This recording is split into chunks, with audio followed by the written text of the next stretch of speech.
This time's made me reflect on that and realise that I can still do all that sort of stuff, but not at the expense of my physical, mental health and my family as well. That, again, coming back to that saying no, to drawing a line in the sand and saying this is what I can do and this is what I can give you, because I have to give to myself and I have to give to my family, because what's the point otherwise, you know?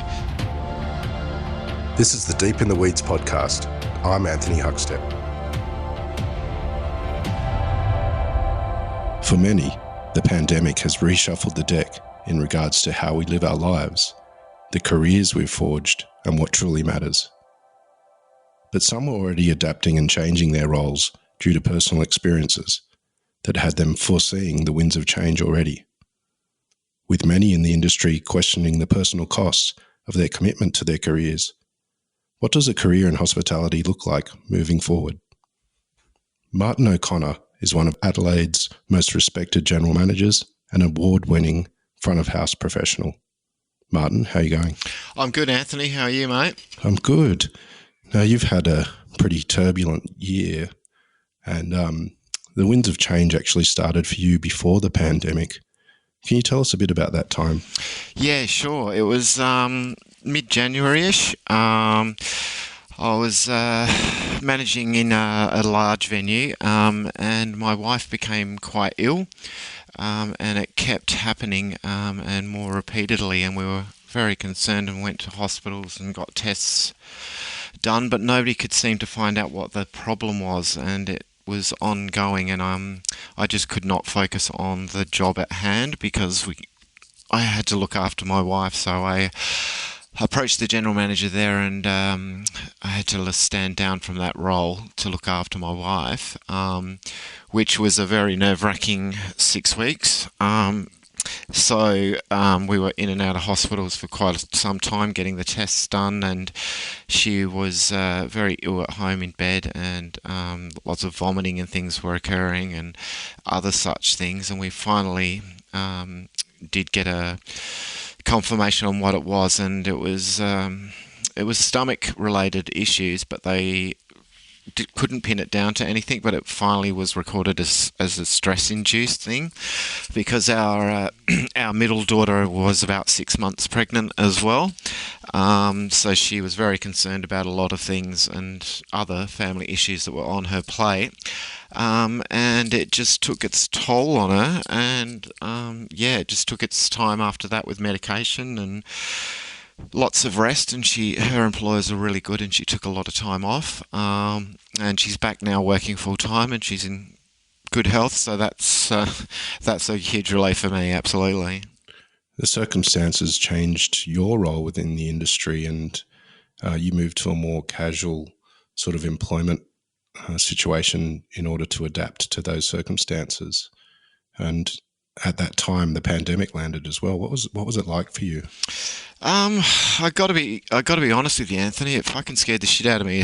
Excuse my language, but it was like, we started. My wife was quite sick. I'd stood down from that full-time role. Our daughter was 6 months pregnant. There weren't any real issues with the pregnancy, but obviously as grandparents, we were, you worry and all that sort of stuff. Plus all that going on. So, like I said, I stood down from that stressful role, and I took on a casual position, and was just working as a waiter so that I could be more available for my wife and for my family.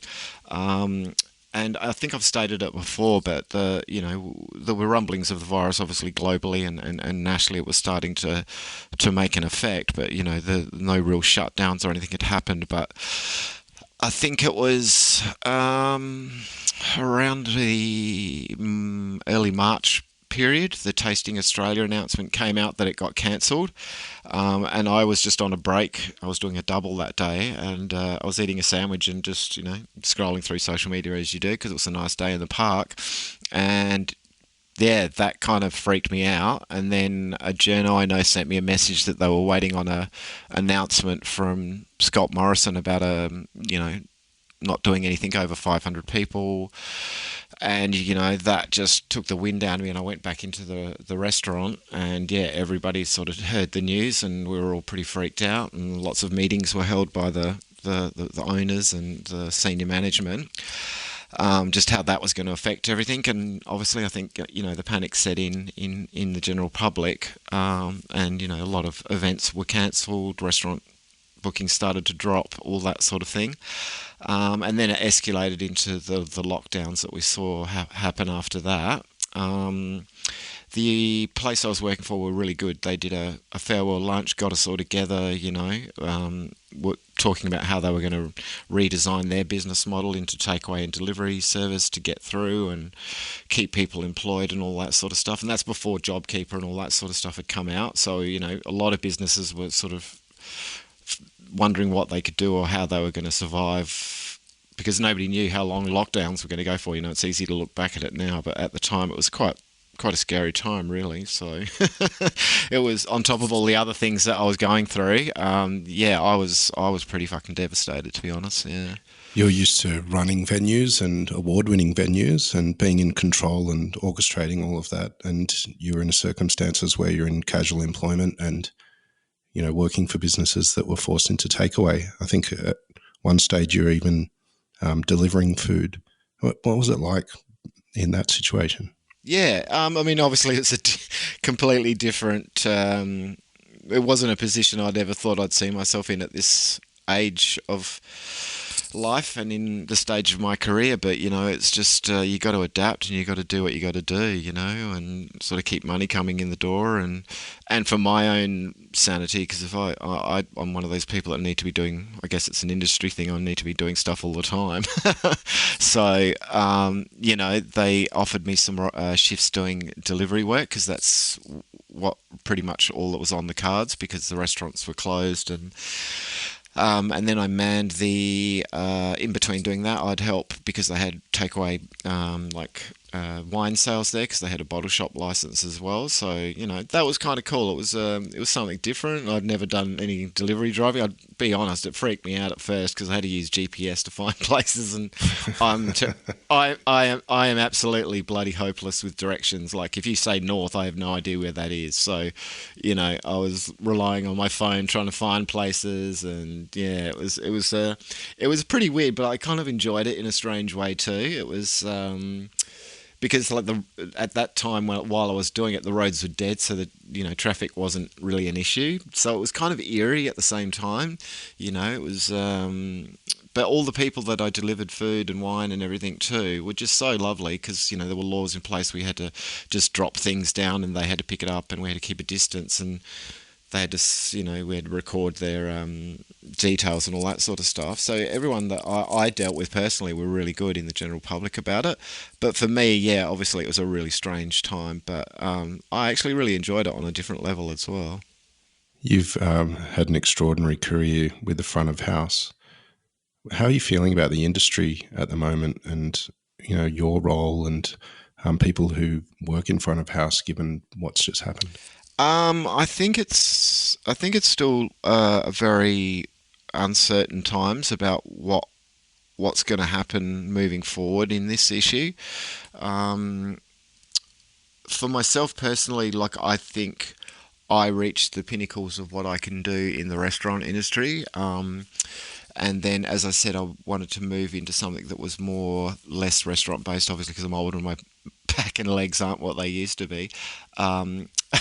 But, it's kind of one of those things where I've been doing it since I was 20, so I'm 52 in a few days, so it's 32 years I've been doing restaurants, and I love it, and I'd never have stayed that long in an industry if I didn't love it. There are a lot of downsides, but there are with a lot of industries. I think there was a lot of problems with the restaurant industry before the virus hit. The work-life balance, the profit margins, all that sort of stuff, government regulations, to a point that, there's a lot of people who do the right thing, but also there's a lot of people who don't do the right thing, which leaves a stain on the people who do the right thing. And I mean that by the staff as well, that it's an industry that we all love. but I think we've taken a lot of things on board that we shouldn't have to in the name of customer service as well. Um, like no shows, people being abusive, that sort of stuff. When people are just trying to provide a service to people, good food, wine, good service, good time.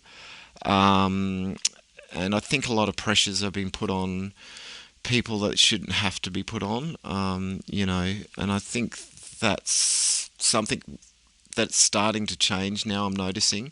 I've been out a few times dining since the laws have been relaxed in South Australia, and everyone I've seen is doing the right thing. Everyone's cool, I've had a few blowbacks from different restaurants about still people doing no-shows, but restaurants have clamped down on that now. There's people doing ticketing things. You have to pay a certain amount to get the booking, credit cards, all that sort of stuff, deposits, which, I think a lot of people were wary of doing beforehand because, people had the choice of just going to book in restaurants where they didn't take deposits. But look, there's no other industry where you don't book something and you don't either buy a ticket or pay in advance or pay a deposit, and I don't think that's too much to ask for. So that, if you lose tables on a your busier nights and you don't have time to refill them because the people just don't show up and won't answer their phones, then that's just unacceptable behaviour. And I think it's a two-way street. The public need to be educated about what that does to restaurants when they do no-show. But I think a lot of people are still being positive about the restaurant industry that I know and that I speak to, both in Adelaide and people I know in Melbourne and Sydney.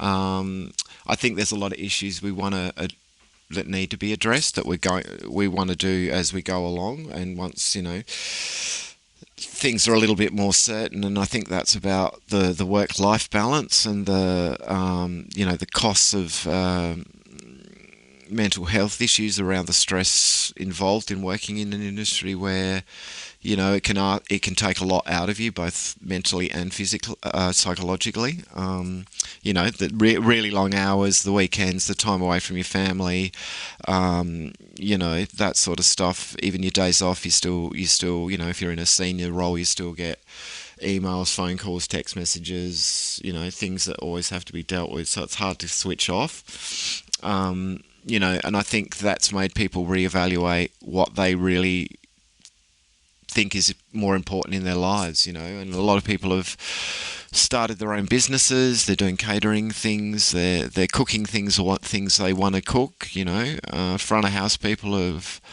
moved into other things that they're passionate about, like winemaking and wine studies, that sort of stuff. They're moving into other service industries. The ones that are career based are really looking for, I think, a little bit more respect's probably the best way to put it, and that's from everyone involved in the industry. I think the front of house get overlooked quite a lot, and I don't think that that's a healthy thing. I think it's a team thing. It's kitchen and front of house, and I'm not saying anything against kitchens because the chefs work bloody hard as well, and they get crushed, and they're just as stressed and worn out as everybody else in the industry. So it's not a front of house kitchen thing. That's not what I'm trying to say. What I'm trying to say is I just think the front of house people are, the ones that are dealing with the customers, and I think it takes a toll on people having to give and be that generous and that happy and switched on all the time, that they really need that kind of break where they can just be themselves. Not that they don't enjoy doing it or it's not something that's not genuine, because I don't think that's correct. It's more about, just having that time to yourself. And I think, there's restaurants that are doing it. They're downgrading their trading hours and giving people more days off. And I think a lot of owners in particular are starting to realise that the staff are your main asset, and they're starting to invest more in time and training and work-life balance, especially people with families, and what can be done to improve going forward after we get a bit more clarity, especially with Victoria and New South Wales at the moment. So yeah, I always like to be optimistic, Andrew, but yeah, like I said, there was problems before the virus. This has just highlighted a lot of them, and it's also given us new ones to deal with. But I think the general feedback I'm getting from everybody and the input they're putting into the the the problems that were there and the new ones that are here now, I think a lot of the restaurant industry are committed to positive change. So I don't want to come across as sounding too negative either. You mentioned mental health issues for people in the industry, and particularly also front of house, that with so much to manage and the perceptions of diners to manage, not only doing their own job. What's some of the things that you've seen over the years in regards to issues that people in the industry face? I think it's like a lot of it's, I'm from a different generation, so I kind of it was something that was just done back in the late 80s and early 90s. You worked a million hours and you were used to that kind of thing. It was just sort of how things were done, and that's how I was brought up doing it. But then as I got older, I just started to, and I learned a lot from the younger people coming through. And then about the older people like myself and chefs who've been around for a long time, we all started to question, there's better ways to do things, and, that it can be quite exhausting doing what we do. We love to give and we love to look after people, and we want to give people that experience and that environment where they can come and, have fun and just forget about life for a couple of hours as well, and that's one of the most rewarding things about it for me, is that we can do that for people. But as I said, I think the long hours, the time away from people's friends and families, the weekends, that does take its toll, and a lot of people, I think, can find being so switched on all the time can take its toll psychologically. So that we really need to find ways where people can switch off and look after people more. I think that's probably the most paramount thing. How we go about doing that, I think, there's a lot of ways that we can look after each other, and I think that's already happening, online with lots of different psychological counselling and things within an industry that people do. But I think it's upon ourselves to look after ourselves, instead of asking other people to fix things for us. I think it's a time now for the industry to fix itself. And that means the owners, the chefs, the front of house, everybody, and, lobbying the government about their regulations, and all that sort of stuff needs to be addressed and looked into. So it's not an easy fix, but, I think learning to say no is a good thing, if you're with me. And I mean this as people who are in the industry, to just say, I can only give this much to my job, and I need to have this amount of time for myself and for my family. And when I'm at my job, I will give you 100% of what I got, but I got to be able to have my own time and switch off as well. I think that's important. And I think employers need to respect that as well. And I think a lot of them are, because they're realising that if staff, again, are the most important thing, the chefs and the front of house, and we've got to take care of ourselves, because if we don't, we won't have any, there won't be many restaurants left. How did you get started in the industry? What drew you in? Well, it was actually quite a bit of an accident, to be honest. I never looked at it and went, oh, wow, I want to be a waiter and a restaurant manager. I kind of left high school and was a bit aimless. I attended a few orientation things at uni about journalism, because I was kind of enamoured with Ernest Hemingway at the time, and how he went to Europe and freelanced after he got his journalism degree and all that sort of stuff. And when you're that young, it was kind of this romantic idea of living in poverty and writing freelance work and writing a book or whatever. And but then I went to a few of the lectures, and yeah, I've got a bit of a short attention span, so the reality of that kind of went. Yeah, I was just staring out the window most of the time. A friend of mine who worked in a cafe said, look, if you're looking for some earning some money, you can come and work at this cafe that I know. And I went and did that, even though I said I didn't have no idea how to do anything. I said, don't worry, we'll show you the ropes. And they were really helpful. And I found that I really enjoyed doing it. And I just, really enjoyed talking to people and serving people and looking after people. It was really good fun. So I went and did a course that was a bit more involved. It was a 4-month sort of management and fine dining sort of course back in the day. That was like 91, so I'm going way back. And we went into a few different larger hotels, and one of the hotel managers sort of, I don't know, must have saw something that I didn't see, and he offered me a job. Which I was quite surprised. Again, like I said, I was just finding my way through and didn't really know that I wanted to do this. So I took on the job, but it was in a banqueting department. Doing like 300-400 people in big events and that sort of stuff. And those things are important, but I found it quite that high volume thing a little bit soul destroying. It wasn't really what I had in mind. But then again, the restaurant manager, they had a fine dining room downstairs. Again, he must have saw something that I didn't see, and he approached me about coming down and doing a few shifts there. And I've stated this before in interviews. I did a trial shift down there, and I just essentially shadowed one of the head waiters.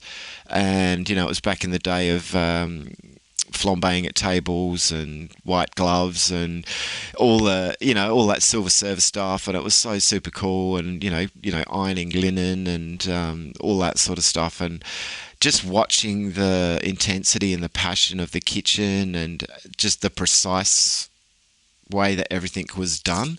It was just really intoxicating for me. And yeah, I just let the banquet manager know that I was going to move downstairs, and the rest was history. I was 100% in after that. Yeah.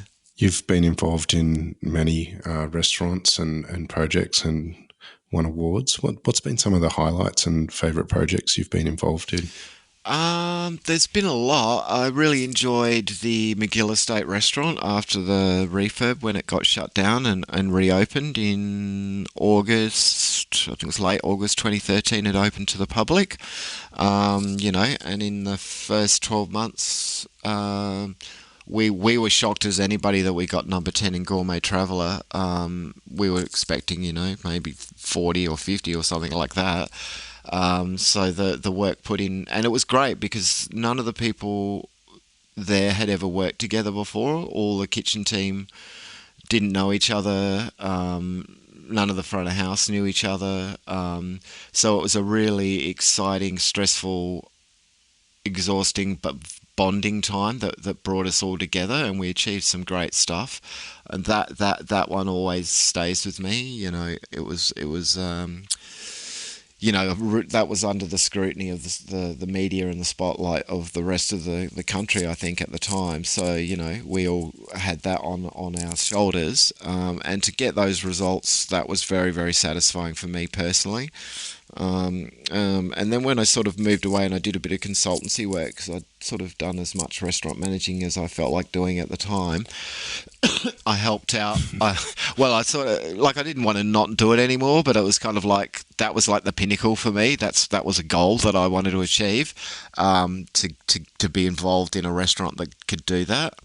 Because in my mind, even though it had been around for a long time, after the refurb, it was, I think I considered it, and many others did, as a brand new restaurant. So to be able to do all that sort of stuff, that was very rewarding, and I just felt like it was a new challenge. So I helped out at Appellation in the Barossa Valley. I know the owner there quite well, and just got on board with some of the ideas to help them what they're doing now, and they've refurbed the whole place, and they've got a separate bar area that's really kicking goals, and that's doing great things for the Barossa Valley. Another one that really was quite satisfying for me was Hardy's Veranda Restaurant at Mount Lofty House. So I was approached to come on board before the official opening because they were doing a soft opening just for hotel guests. And they got me on board. I was there for about 4 months, assisting with all the design and napery and uniforms and cutlery and glassware and getting people on board. So we got the sommelier and restaurant manager involved, and that was received really well critically as well. And they are just doing really, really good things at the moment. So that was quite satisfying for me. And then obviously the Cube restaurant, I was approached to come when that was still just an empty shell before it opened to the public. And getting a guided tour of that was, while it was like an empty building, I think the only thing complete at that stage was the level 5 tasting bar and the kitchen. So I was kind of getting walked around with a hard hat on and wearing high-vis jackets and getting explained how everything was going to work. And it was kind of like the kitchen was on level 2 and the restaurant was on level 3, so it was all getting it done by dumbwaiters. So I was kind of like, what the hell? How are you going to get this to work? Especially on a fine dining level, like 10, 11 courses. I was just like, I just couldn't get my head around it. So I said, leave it with me. I have to process this for a few days. And I spoke with the chefs involved that and their concept and philosophy of what they wanted to do. And I think we were both on the same page. So I worked with, I got on board and worked with them closely, and obviously with the owners there about how we were going to get things done.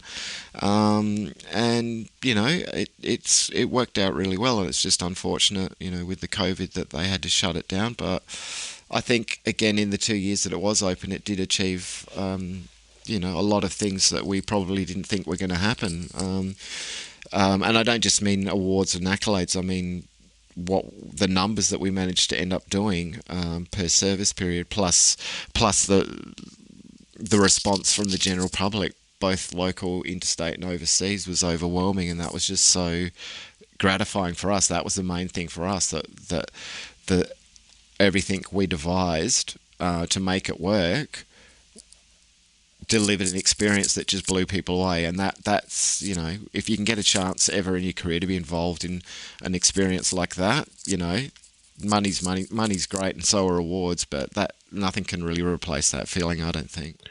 You talk about making people's night and giving them an amazing experience in restaurants. What does it take from the front of house team to deliver that for people? I think it's a combination of a lot of different things. The first thing I always think about this, and I don't think it's so true anymore, but it is a skill that's involved as part of the whole package, is back in the day it used to be the main skill set of a waiter was to be invisible, like things just happened at a table and you didn't really notice them. Your wine was always topped up, your waters was always topped up, without being felt that you were being intruded upon. It just sort of happened around you, that sort of thing. And I still think that's very important, but now you've got to mix it up with all the other stuff, which is because people, I don't think, want that sort of formality anymore. I think there's the room for the humour and personality to come out. That's what people want. They want a fun experience as well as spot on service, so it's a combination of having your staff trained to know how to do all that sort of thing, when to engage with people and when to know when to step back as well, and what sort of intensity you're going to bring to different tables, because different people are going to want different kinds of service. So it's about reading customers, body language, that sort of stuff. You can really pick up on that. So it's getting people to notice all those details, just not about their guests, but about everything that's going on around them within their own sections and the restaurant as a whole. And that's important about how you train people to be able to.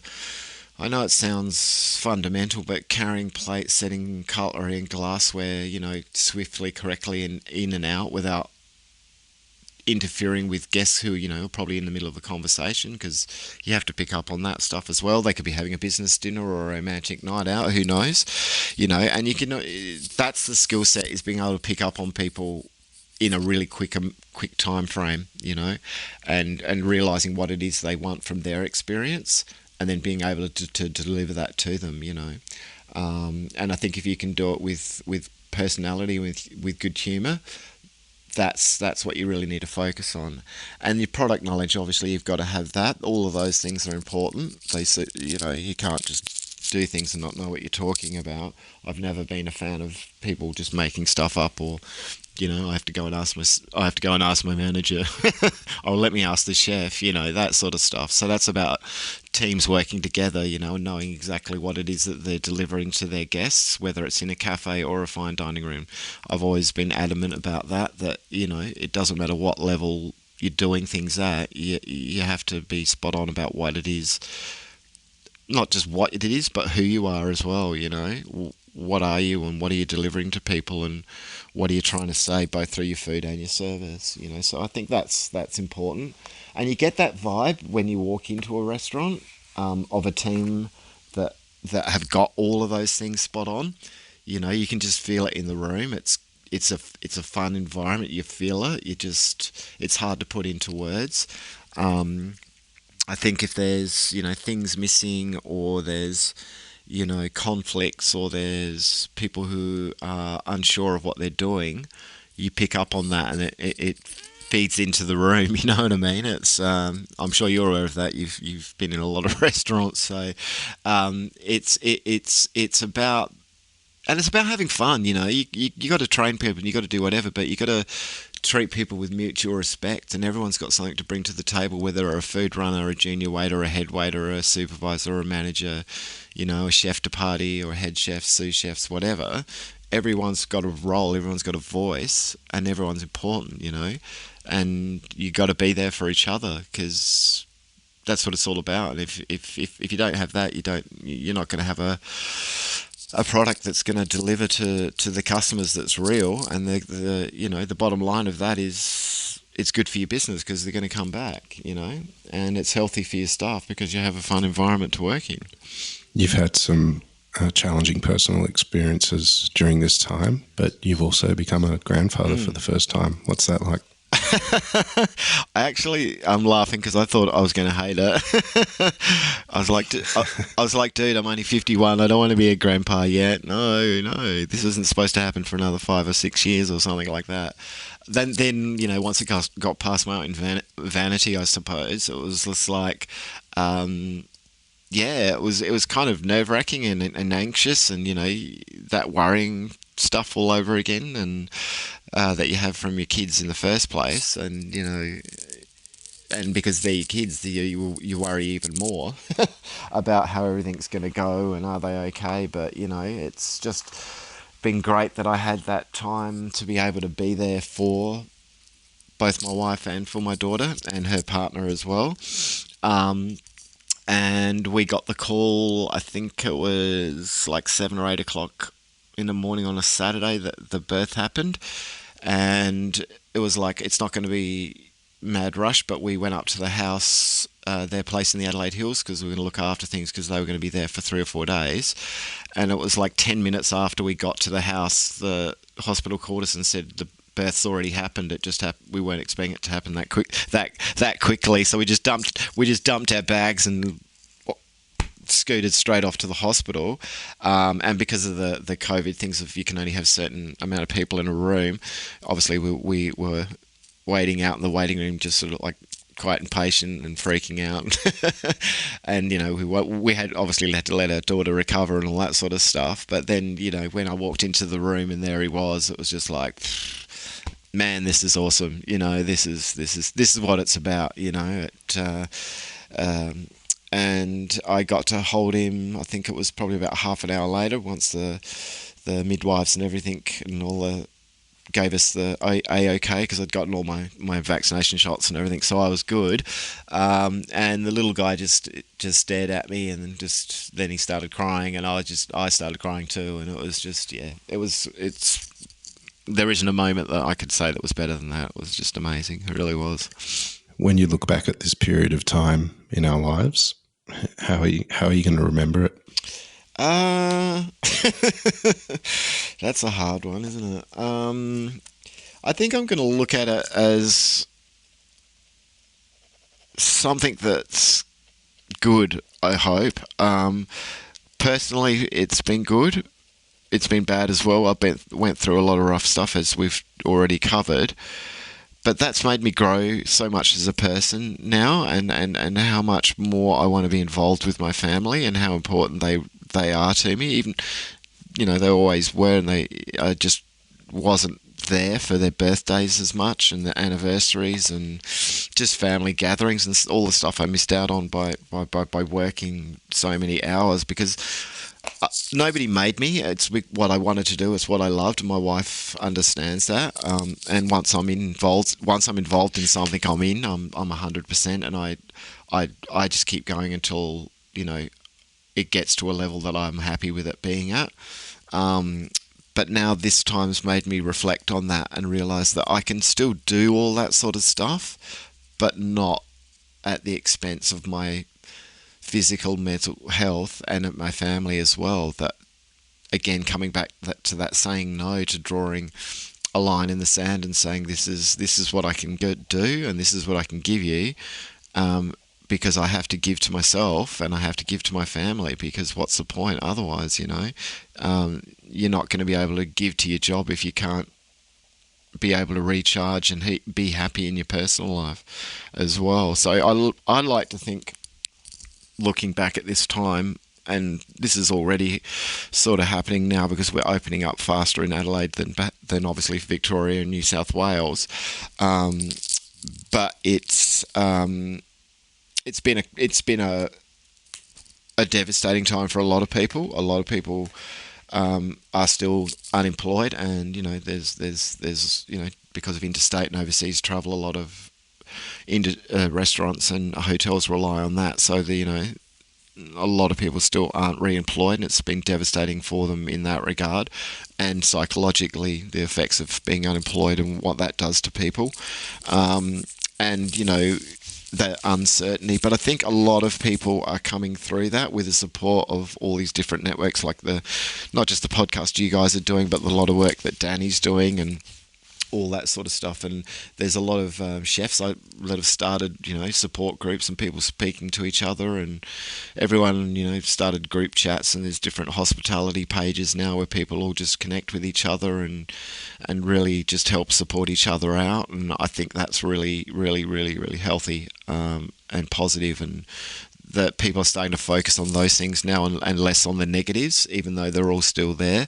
So I think if I could put it in a sentence, I think this is going to be the time that we remembered that changed things for the better. Well, that's beautifully put. Martin, thank you so much for giving us your time today. Keep in touch, and look forward to hearing from you down the track later in the year. We'll speak to you soon. All right, Anthony, thank you so much for having me on, mate. It was an absolute pleasure to talk to you.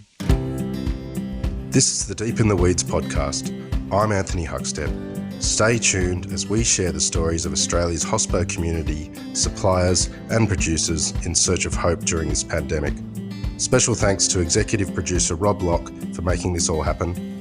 Follow us on Instagram at Deep in the Weeds Podcast, or email us at podcast@deepintheweeds.com.au. Stay safe and be well.